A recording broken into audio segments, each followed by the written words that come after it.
Hello, my name is Peregrine. If you've read my tagline on YouTube, Twitch or Discord, you'll know that I openly advertise myself as the only therapist with a Falconry certificate. So how exactly does that come around? Why does your therapist have a Falconry certificate? Well, this is the story all about how my life got flipped turned upside down. Something about my brain just matured a little differently. It took me a few years to properly come to grips with things and take notes about how I should act at what age. I've probably been about 5 years behind socially, practically my entire life. So when it came to going to college and picking a career path, I had genuinely no idea what I wanted to do. But one thing was for sure was that I was absolutely cracked at biology and I loved working with animals at the time. So I opted to go for a BTEC, like a more in-depth course for animal management, in the attempt to become a zookeeper. And I ended up going to one of the best animal management colleges in the country, called Reseath. Trust me when I say I have nothing but nice things to say about Reseath, but fucking hell, what a catastrophic mistake to make. Even when I was picking my college, I knew in the back of my mind I wanted to work in mental health support,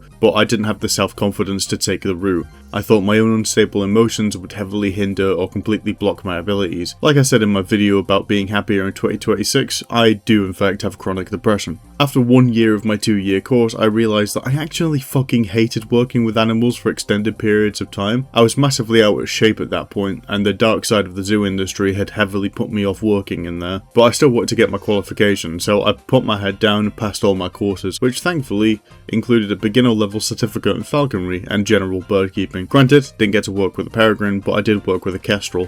She was nice. There was also a Bengal eagle owl at Reseath called Ravi, and he was hand-reared since he was a chick, and he wasn't allowed to be worked with other students because he was too friendly, which might sound like, oh, why is that the case? That's weird. You can't punish something for being too friendly. Well, you can when you realise that an eagle owl doesn't understand how incredibly strong it is, and since it's been around humans its entire life, it kind of thinks it's a human. So when it landed on that girl's head and basically scalped her, they had to go, yes, okay, we probably shouldn't let the students near this owl ever again. Then, I spent 4 years in the ever so grueling retail industry, working hard and earning nothing, until I watched a playthrough of Persona 5 and I realised how much I loved Dr. Maruki, and how much I wanted to be like him, and how much I'd deep down always craved that career path.